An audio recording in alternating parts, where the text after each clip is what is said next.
Здравейте, приятели! Днес едно наше момиче има рожден ден. Това е Масалчето от Недан. Поздравя от тати Омер, мама Зечи, за нашата рожденичка Масалчето. Да си жива и здрава, чичо, да радваш много мама и тати и да станеш една умна жена. След години като пораснеш и да вземеш един хубав зет. Да радваш мама и тати.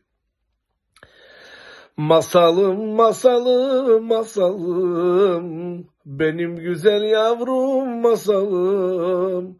Masalım, masalım, masalım, anasına güzel, babasına özel.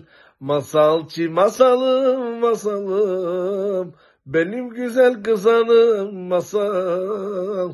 Masalım, masalım, masalım, anasına güzel, babasına güzel. Aman de yandan yavrum. Alelelelele de. Aman yavaş, çabuklama namiasto de ne daskata de bas litata de. Aman.